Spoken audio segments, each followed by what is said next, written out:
नमस्कार दर्शकों, पंडित ज्योति चैनल में आप सभी का हार्दिक स्वागत है। आज हम आपको बताएंगे माघी पूर्णिमा के बारे में, जो रवि पुष्य और भद्रा के साथ पड़ रही है। कैसे घर में बरकत और गंगा स्नान का सहज पुण्य लाभ को प्राप्त होगा।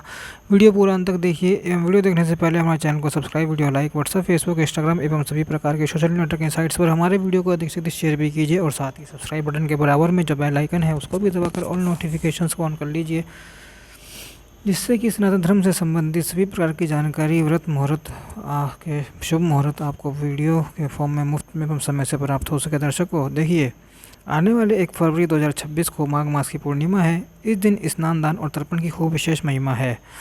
इस दिन रवि पुष्यमित्र योग भी है। इस दिन भद्रा का भी योग लग रहा है। तो क्या क्या हमको इस दिन में करना चाहिए ताकि हम लोग स्थिति का खूब सारा लाभ ले सकें, इस वीडियो में मैं आपको बताऊंगा। तो पहला श्लोक है कि मध्याम च पूर्णमस्याम तू कमलम जब पृच्छति अश्रातम सुखमापनोति यत्र क्वापि गतो ही। यह श्लोक ना महाभारत में मिलता है। इसका अर्थ है कि जो व्यक्ति माघ मास की पूर्णिमा तिथि को किसी जरूरतमंद को अथवा तो सदाचारी ब्राह्मण को ऊनी वस्त्र अथवा तो कंबल का दान करता है, वह व्यक्ति परलोक में या जहाँ कहीं भी जाता है उसे अखंड सुख मिलता है।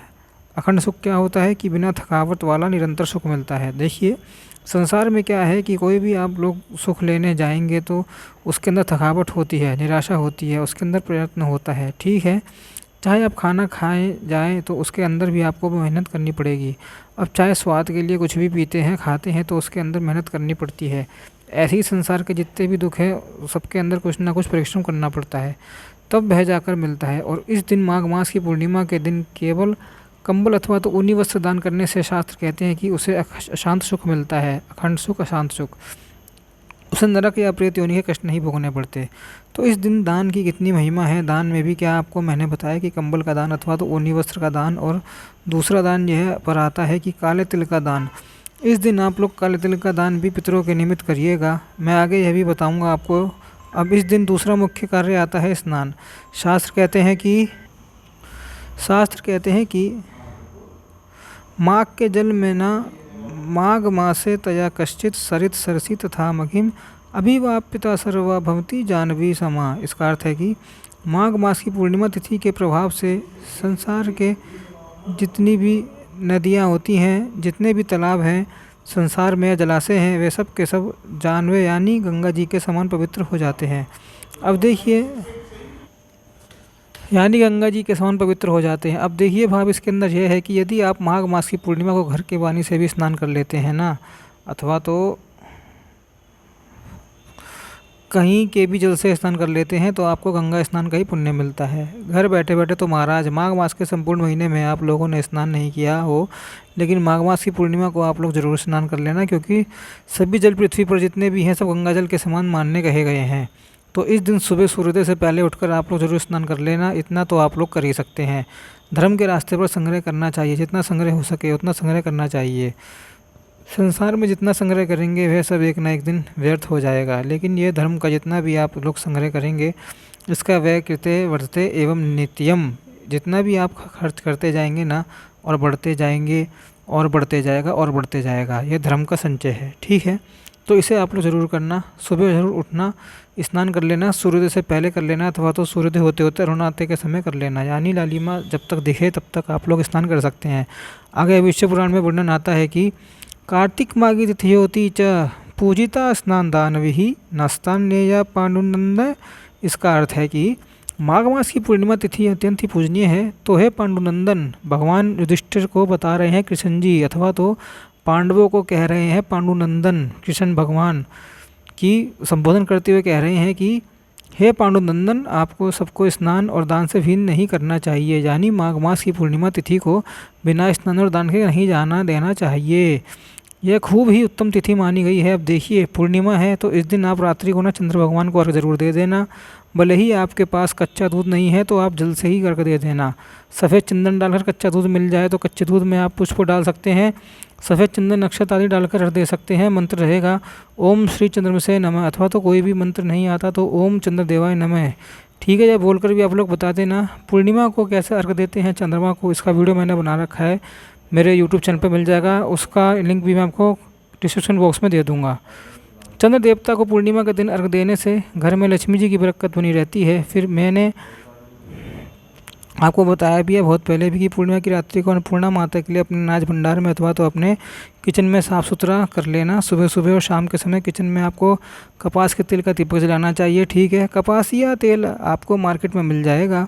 लोग पूछते हैं कपास का तेल कहाँ मिलता है, तो यह मार्केट में मिल जाता है। उसका यदि आप लोग दिया जलाते हैं तो माँ अन्नपूर्णा की कृपा भी बनी रहती है। यह पूर्णिमा के दिन की मैं आपको बात बता रहा हूँ। अब हम लोग दूसरे योग पर आते हैं कि जो 1 फरवरी को ही है, वह है रवि पुष्यमित योग। रवि पुष्य योग, रवि पुष्य योग न सूर्योदय से शुरू हो रहेगा और यह रात्रि के 11:58 तक यानी रात के 12 बजे तक रहेगा। यह योग मंत्र सिद्धि के लिए उत्तम माना जाता है, लेकिन शास्त्र कहते हैं कि पुष्यच्च पानी ग्रहणम न कुर्यात, अर्थात पुष्य नक्षत्र में पानी ग्रहण यानी विवाह नहीं करना चाहिए।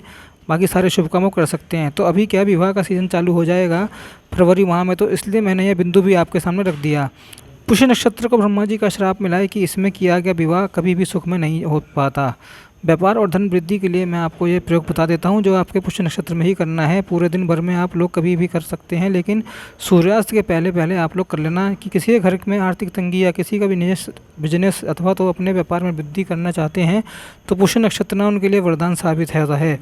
बरगद का पत्ता आपको चाहिए, या तो आप बरगद का पत्ता गिरा हुआ भी ले सकते हैं, मैंने पिछले वीडियो में भी आपको बताया था। अथवा तो प्रणाम करके बरगद देवता को आप एक पत्ता भी ला लेना, तोड़कर उसके ऊपर हल्दी से अथवा तो कुमकुम से श्रीं लिखना अथवा तो स्वास्तिक लिखना है। ठीक है, यह माँ का बीज मंत्र है। श्रीं और स्वास्तिक का भी चिन्ह आप लोग बना सकते हैं। फिर इसको आप धूप जला देना, दीप दिखा देना, फिर उसके बाद दीप दिखा देना और इस पत्ती को उठाकर आदरपूर्वक अपने कैश बॉक्स में रख लेना, गले में रख लेना। गल्ला मतलब कि जहाँ तिजोरी वगैरह होता है उसको कह रहा हूँ मैं। ठीक है, आप लोग पैसे रुपए रख लेना। फिर जब अगला पुष्य नक्षत्र का योग आए ना तो फिर से आप यह बड़ का प्रयोग कर लेना। यह वाला जो पत्ता है आपका, जहाँ पे आप लोग पुष्पहार विसर्जित करते हैं उस जगह पर आप पुराना पत्ता रख देना, विसर्जित कर देना। यह दिखता बड़ा ही छोटा सा प्रयोग है, लेकिन यह बड़ा ही अद्भुत प्रयोग सिद्ध होकर आएगा आपके लिए। जीवन में करना कुछ नहीं है, केवल लगेगा 2-5 मिनट जरूर कर लेना आप लोग, जिनको आवश्यकता हो। एक बात और बताना रह गया जो मैं भी बता देता हूँ कि जब भी आप धूप दीप कर लेना तो थोड़ा बैठ कर करना, वहीं पर श्री सूक्त का पाठ सुन लेना, अथवा तो जिनको पढ़ना आता है वो पढ़ लेना। श्री सूक्त का पाठ हमारे चैनल पर उपलब्ध है, डिस्क्रिप्शन में वीडियो में डाल दूंगा, आप लोग सर्च कर लेना। ठीक है, 1 फरवरी को ही ना भद्रा का भी योग लग रहा है, सुबह 5:53 से शाम के 4:46 तक। ठीक है, उसके बाद भी शाम के 6 बजे तक ना राहु काल का योग लग रहा है। कई लोग इसके बारे में पूछते हैं, इसलिए मैं अपने वीडियो में इसको भी जोड़ देता हूँ। तो इसके अंदर क्या करना चाहिए, इसके अंदर कोई भी मांगलिक कार्य नहीं करना चाहिए, कोई भी नए कार्य की शुरुआत नहीं करनी चाहिए। ठीक है, भद्रा काल में। लेकिन इसके अंदर पूजा पाठ जब तब नियम हवन आदि सब कुछ आप लोग कर सकते हैं, लेकिन कोई मांगलिक कार्य अर्थात जैसे हम लोगों ने गृह प्रवेश का सोचा हो, किसी ने शादी ब्याह का सोचा हो, किसी ने नई गाड़ी सामान खरीदने का सोचा हो, तो आज के दिन तक रुक जाना, यानी 1 तारीख के दिन रुक जाना। यदि आवश्यक हो तो शाम को 6 बजे के बाद आप लोग कर सकते हैं, जब भद्रा और राहु काल समाप्त हो जाएगा। तो अब आखिरी बात मैं आपको बता दूं जो बड़ा ही आवश्यक है, इसलिए मैंने इस बात को आखिरी में रखा है ताकि आप इसे याद रख सकें। माघ मास की पूर्णिमा के दिन ना खास करके आपको पितृदेवताओं का तर्पण जरूर कर लेना चाहिए। देखिए, पूर्णिमा तिथि है, महीना माघ मास का है और आप इस दिन तर्पण करते हैं तो पितृदेवता खूब तृप्त होते हैं, खूब प्रसन्न होते हैं। कई लोग पूछते हैं कि क्या हम लोग रोज़ तर्पण कर सकते हैं। जी हाँ, नित्य तर्पण कर सकते हैं, विधान हमारे शास्त्रों में है। नित्य हवन का भी विधान है हमारे शास्त्रों में। तर्पण ना कोई भी कर सकता है, कभी भी रोज़ कर सकता है, कुमारी कन्या हो चाहे विवाहिता कन्या हो, और किसी के लिए भी किया जा सकता है। तिनके से लेकर हनुमान जी तक किसी का भी हम लोग तर्पण कर सकते हैं। और बिल्कुल हाँ, शॉर्ट वीडियो से मैं आपको बताता हूँ, इस ढंग से भी आप लोग कर सकते हैं, अथवा तो जो लंबी वाली विधि है आधे घंटे वाली, उस ढंग से भी आप लोग कर सकते हैं। दोनों वीडियो मैंने अपने चैनल पर डाल रखा है, ढूंढ लेना, डिस्क्रिप्शन में लिंक दे दूंगा। एक लोटे में आप लोग जल रखना, उसमें काला तिल डाल देना, कुशा मिले तो कुशा डाल देना। उसके बाद आप गीता जी के 7 अध्याय का पाठ सुन लेना और तुलसा जी का पत्र भी डाल देना, अथवा तो कर लेना, गीता जी के 7 अध्याय का पाठ कर लेना या सुन लेना, मेरे चैनल से सुन लेना। ठीक है, और दक्षिण दिशा की ओर मुख करके यह जल अर्पित कर देना अपने पितरों के निमित्त कि मैंने यह गीता जी के पाठ का श्रवण किया, अथवा तो जो मैंने पाठ किया उसका पुण्य अर्पण हे पितृ देवताओं मैं आपके लिए करता हूँ। आप बस इस जल के माध्यम से तृप्त होइए। 3 बार बोलते हुए वह जल अर्पित कर देना, भगवान का नाम लेते लेते। तो बस इतना ही आपको करना है। फिर से मैं आपको आखिरी बार बता दूँ, स्नान, दान और तर्पण, ये 3 चीज़ें आप लोग याद रखना। पूर्णिमा के निमित्त ये वीडियो औरों को भी भेजना ताकि औरों को भी लाभ हो सके। मिलते जब अगले वीडियो में, तक के लिए ओम नमो नारायणाय, ओम नमो भगवते वासुदेवाय।